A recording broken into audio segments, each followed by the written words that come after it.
Right, hello, and welcome to another Expert Insight interview. My name is John Golden from Sales Pop, online sales magazine, and Pipeliner CRM, joining you as usual from San Diego. And today I am joined from all the way across the world in the UK, in the Midlands, by Jude Jennison. How are you doing, Jude? I'm very good, thank you, John. Yeah, and so Jude works with, she has a book called Leading Through Uncertainty. She works with teams and businesses, to help with leadership and team development. But she also does a very interesting thing, and that is working on leadership and confidence skills using horses. And so this is rather fascinating as I read this, Jude. First of all, your relationship with horses over the years, because people would assume, oh, well, you obviously grew up around horses and, were riding horses forever, but that's not the case, right? It's not the case. No, I used to be frightened of horses, and it was in the process of overcoming my fear of them that I learned about this way of working with them. So prior to that, I had a lengthy corporate career doing a whole range of leadership roles. So horses were alien to me as a species, but I've got to know them and love them, and they're just fabulous to work with. So what is it about horses that, in particular, that are able to teach us about leadership and self-confidence? Well, they're hugely sensitive animals, and they respond based on your non-verbal communication and behaviour. And there's a tendency to think that we use our words to influence, and yet it's our non-verbal, it's what we're thinking, what we're feeling about other people, what your intentions are, your energy, your emotions, all of that we're rumbling internally, and we think we're hiding it really well. But it's oozing out of us. And of course, you know that because you only need to walk into a meeting room where there's been an argument, and we sense it and feel it, but we often don't then speak to it. But we feel it, we just tend to ignore it. What horses do is they respond based on all of that. And it's a chance for us to be really curious about, where am I brilliant non-verbally, and where am I derailing my relationships, my team, my career? Yeah, so when somebody is working with the horse, maybe for the first time, what are some of the nonverbal cues that a horse picks up that lead you to, that you can extrapolate? Okay, here's some issues maybe the person needs to deal with, or some things that they need to work on. Things like, horses want what people want. So they want clarity of direction. Are you clear about what you're asking them to do? They want a strong relationship based on trust and mutual respect. And they want the freedom to choose whether they come or not. And those are three things that need to be in balance. So if you spend too much time focusing on the results and not enough relationship, they disengage. If you spend lots of time building a lovely relationship, stroking the horse, but you fail to provide them with a direction, then they'll refuse to move.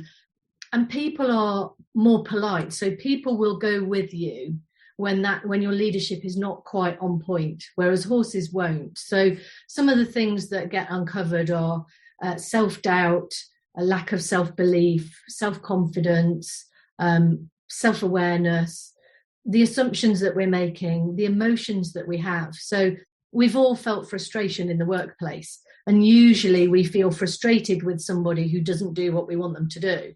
Well, if you feel frustrated with a horse, they'll just disengage and refuse to engage.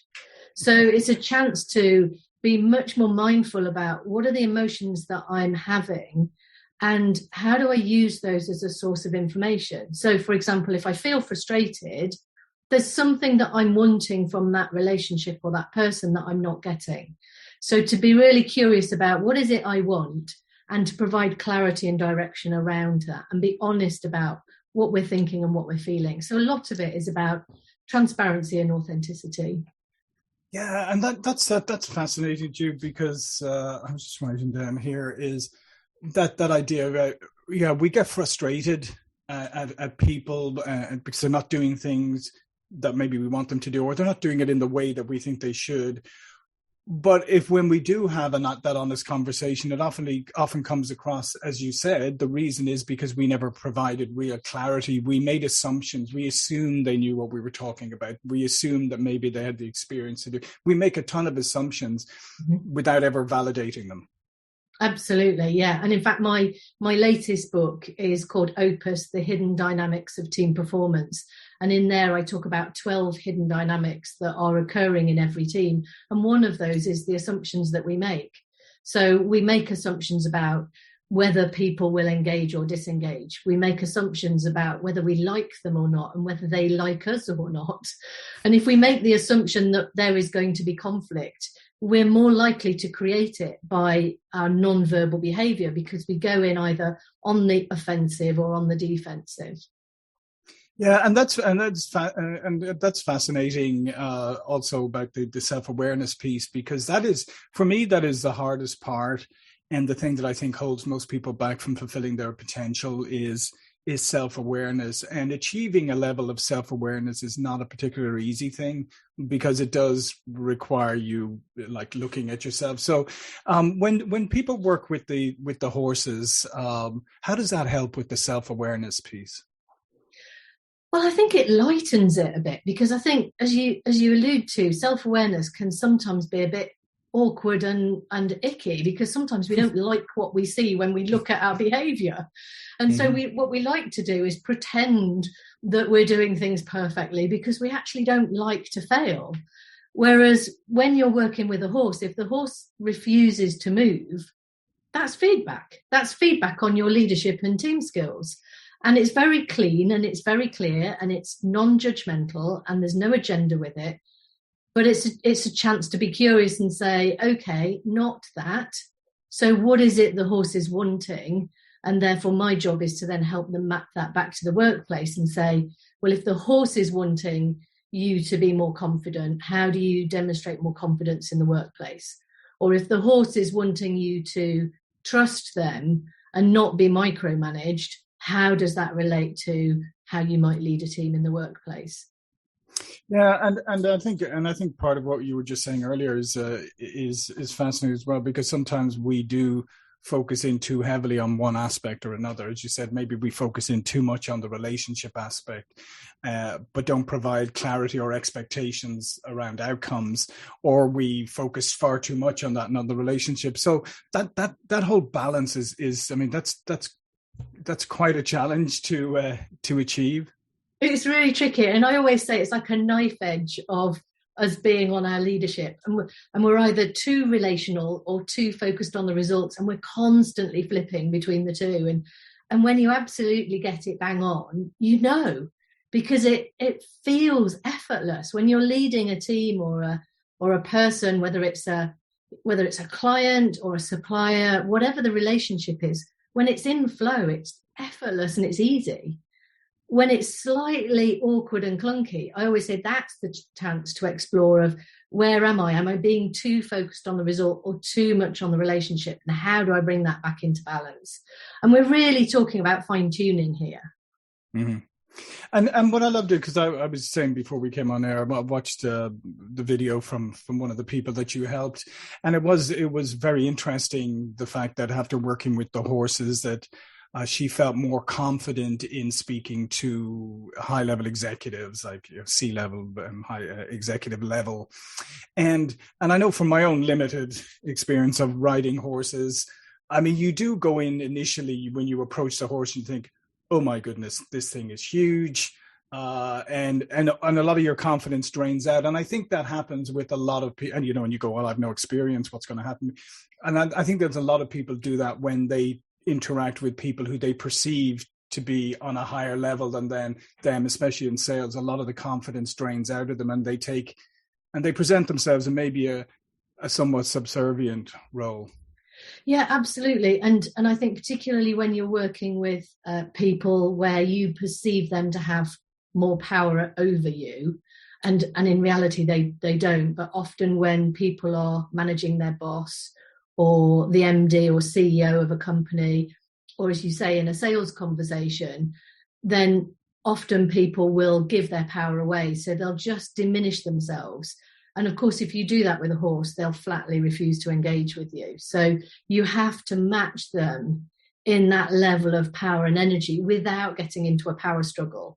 And therein also lies a tricky point of leadership, of how do you raise your energy and your confidence level without being overconfident and therefore being too dominant. Yeah, no, absolutely. I think that's such a challenging balancing act, because sometimes, as you would well know, sometimes I think when you become aware of things, then you start to overcompensate. So maybe you go from, and that's why we have in society, we have pendulum swinging from one extreme to the other. So I guess that's part of it too, is that you have to learn the appropriate level of all of these components.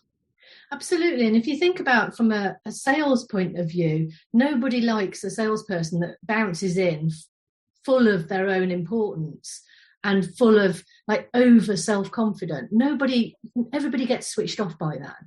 But equally, if a salesperson comes in and is not confident about what they're selling, then the client's not going to engage and they're not going to buy into it. So we're trying to find that knife edge of like being really honest and being really open and really authentic and showing up and saying, here I am, here's what I do, what do you want, what do you need, and are we a good fit? And if we're not a good fit, that's okay too.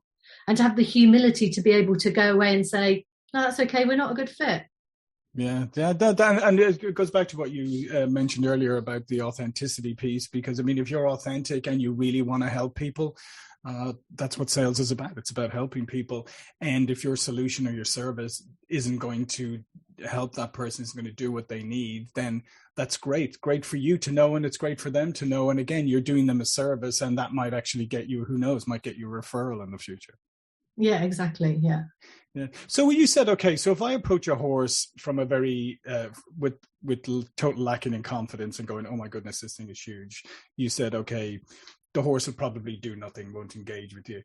If you approach a horse, as we were just saying, if you're overcompensating and you come in way too confident and too domineering, how does the horse react? It depends on the horse, and it depends on what the person actually needs, believe it or not. So it's not uncommon for people to come in overconfident, because that tends to be how we compensate for a lack of confidence sometimes.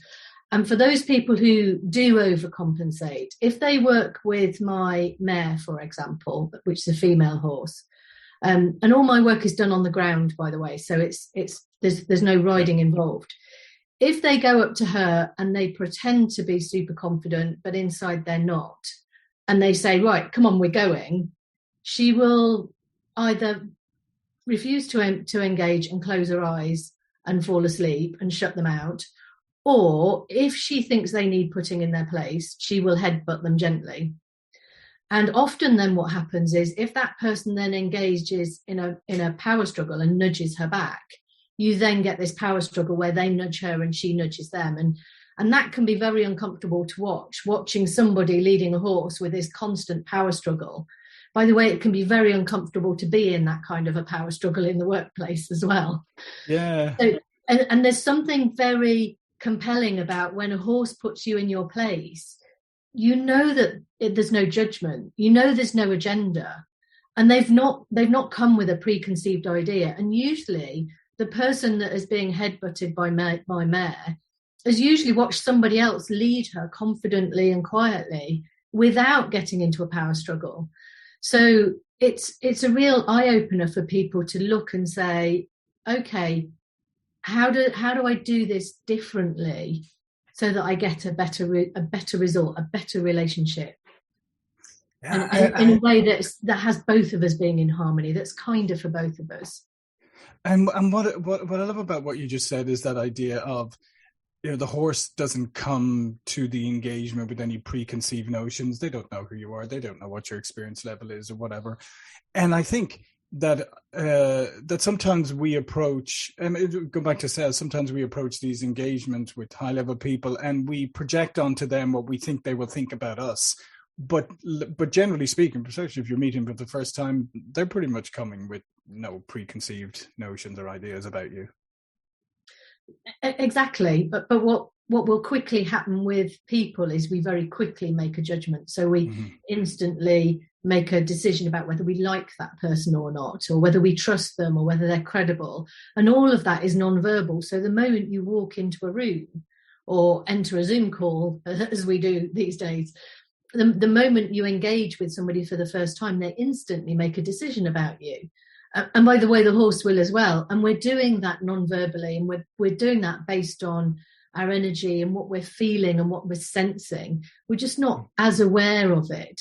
And so working with the horses actually highlights that for people, is to recognize that the instant you build a rapport, you're having an impact, and to be curious about, is it a positive one, and is it the impact you want to have? Because if it's not, then we would obviously want to fine tune it and do something different. Yeah, and it's interesting what you just said about Zoom and that, because obviously a lot of people have been working virtually and will continue to do so. And in sales, there'll be people who continue to sell virtually. And I think a lot of people struggle, particularly at the beginning of the pandemic, even if they're very good in front of people or walking into rooms and all of that, is trying to do that through Zoom. And I think some people have made assumptions that nonverbal communication doesn't matter when you're in a virtual environment. Yeah, and I think in some ways it matters more. And it's interesting because one of the things I'm very aware of is that on a Zoom call, I tend to be more static, because when people meet me face to face, I tend to be a bit like, move my arms around. But of course, if I did that all the time on a Zoom call and flailed my arms around, it's really distracting. But it'd be memorable, though. It would be memorable. But I've had to moderate my movements and still find a way of being authentic with my movements, so that I don't then become too rigid. Because what I was finding in the first couple of months of Zoom calls was I sat so still that I went too far. It's the pendulum swing again. Yeah. I went too far the other way. And then I was getting back and neck pain, and I was wondering why. And it's because I was holding myself rigidly still, because I didn't want to flail my arms around the way I would do normally in real life. So there's this really delicate balance, and I think we're always continually trying to find that. Yeah, no, absolutely. And I think it's, I think it's been a learning curve for a lot of people. I also think there's certain things that you can do. It's, if you're sitting in a room in front of somebody and you say something and I look down and I start writing, you can see that. But on the Zoom call, you can't see that. So that's why I always think sometimes it's good to just call out what you're doing, so that the person knows that you're still engaged, saying, oh, I'm just taking some notes here. So they don't think that you're looking at the football results on your phone or something. So what is when people finish the workshop or the engagement with the horses, what are some of the things that really surprise them? I think they're often surprised at how the horses pick up on those tiny subtle nuances of nonverbal. So the fact that if somebody's thinking one thing and exhibiting their behavior in a different way, the horses will know it.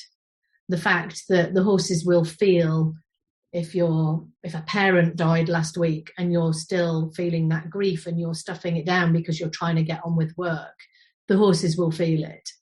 The horses will know when you've had an operation on your knee, for example. So they're so sensitive to energy and what we're thinking and feeling. And I think that surprises people. And I think what then surprises people more is to realize that as human beings, we're also sensing and feeling that. And yet we're often not paying attention to it. And if we pay attention to it more, then we can start to influence in a better way. So, for example, in a sales conversation, you know when a client is switched off. Mm-hmm. You know, they don't have to have looked down and be looking at the football results to know that there's just something. You feel it in your body. You might feel a slight dissonance of some sort.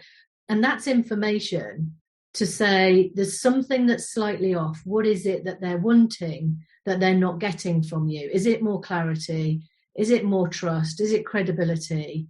And to start really using that, where we get that dissonance, to start to use that and be curious about what is the nonverbal information trying to tell us, and to ask better questions as a result of that.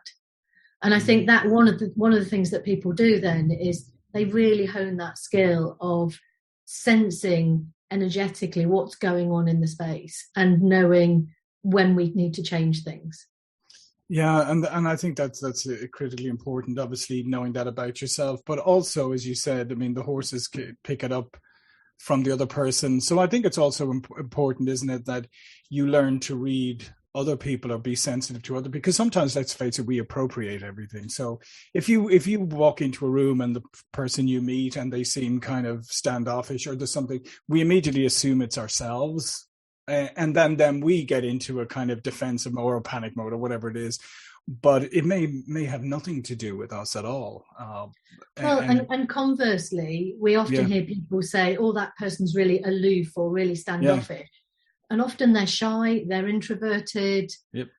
They're avoiding eye contact because there's a lack of confidence there. It's not that they think they're better than you. It may be that they're introverted and they don't know how to engage. So I think there's all those assumptions that we make. I think the important thing is to learn to pay attention to where there's that dissonance in the relationship, and then be curious about what is needed without jumping to huge conclusions about the fact that we think that person doesn't like us or whatever assumptions we're making. Yeah, we're fantastic as humans, aren't we? We're fantastic as going to the most extreme interpretation of things immediately. Yeah, so somebody goes, "Oh, well, they just don't like me," and you think, or conversely, in sales, the overconfidence is we assume that everybody wants to buy what we've got to sell, and that we've got the best product or service ever, and that everybody wants and needs it, and that's not true either. So it is about really engaging on its purest form with a, here I am, here's what I can offer. Who are you and what do you need? And are we a good fit? Yeah, no, absolutely. And listen to you, this has been absolutely fascinating, to be honest. I was really looking forward to this interview because it is fascinating, the work you're doing and how much we have to learn from horses about ourselves and just in general, how you can apply it to the world. And if self-awareness is a great thing, self-indulgence not so much. So you have to obviously differentiate between the two, but being more aware of the cues you're getting from other people and the cues you're giving out yourself, I think that's fascinating. All of Jude's information is going to be below this video and all the links, etc. But before we go, please do tell people a little bit more about yourself and the work you do. So I run a business called Leaders by Nature. You can find me on my website, judejennison.com. And the work, as we've talked about, is with horses to help leaders and teams understand their nonverbal behaviour, and particularly at times of disruptive change. And I think we've seen in the last 18 months through the pandemic, where we've experienced huge disruptive change and how challenging that is. And some people will embrace it readily and other people will resist it vehemently. And so what I do is I help people navigate that change in a way that makes it easier for them individually and collectively as a team. Yeah, fantastic. Well, I would really, really encourage you to check it out. And even if you're not in the UK, just check out the website, check out the videos, because it's fascinating stuff. And Jude obviously provides a lot of other services as well. My name is John Golden, Sales Pop Online Sales Magazine, Pipeliner CRM. I will see you all again soon. Thank you.